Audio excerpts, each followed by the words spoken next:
Friends, আজকে চলে এসেছি বাসন্তী পোলাওয়ের রেসিপি নিয়ে। তো চলো স্টার্ট করা যাক। প্রথমেই আমি গোবিন্দভোগ চাল নিয়েছি 1 কেজি। চালটা ধুয়ে জল ঝরিয়ে রেখে দিয়েছি। এরপরে দেখতেই পাচ্ছ গরম মশলা, কিশমিশ, কাজু সব রেডি করে রেখেছি। এবার আমি গ্যাসে হাঁড়িটা বসিয়ে দিয়েছি গরম করতে।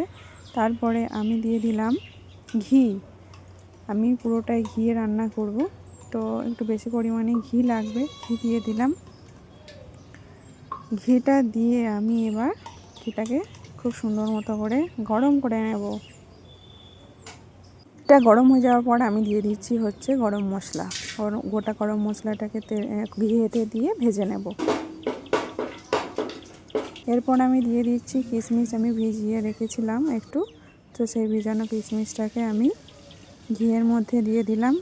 দিয়ে খুব ভালো মতো করে নেড়ে ছেড়ে নেব এবং গ্যাসের ফ্লেমটা একদম লোয়ে রেখে করব এটা। আর দিয়ে দিলাম কাজু।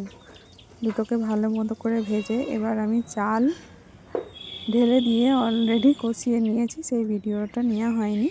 তো দেখো, এরপর আমি একটুখানি কষিয়ে নিই, নুন দিয়ে দিচ্ছি। এরপরে দেখো পরিমাণ মতো চিনি। তোমরা যতটা মিষ্টি খাবে ততটা পরিমাণে চিনি তোমরা দিয়ে দেবে।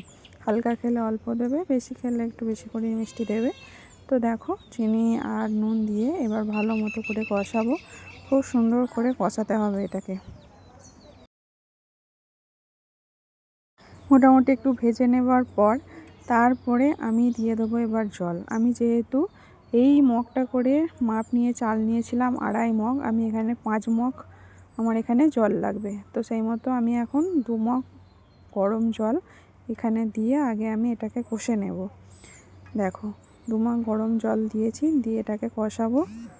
কষিয়ে নিয়ে একটু ফুটতে দেবো যতক্ষণ না মানে জলটা টেনে আসছে। আমি পরবর্তী যে আরও 3 মগ লাগবে সেটা এরপরে দেব আবার। তো দেখো, আমি এখন এটাকে ফুটতে দিলাম। আমার জলটা টেনে নিয়েছে। এবার আমি দিয়ে দিচ্ছি আরও 3 কাপ পরিমাণ জল দিয়ে আমি এবারে এটাকে ভালো মতো করে কষিয়ে নেব। এবার আমি একটু ঘি দিয়ে দিচ্ছি উপরে, যাতে স্মেলটা ভালো আসে। তো তার জন্য ঘিটা দিয়ে দিলাম, দিয়ে আবার একটু নাড়িয়ে চাড়িয়ে একদম সেট করে ছেনিটা চাপা দিয়ে দেব।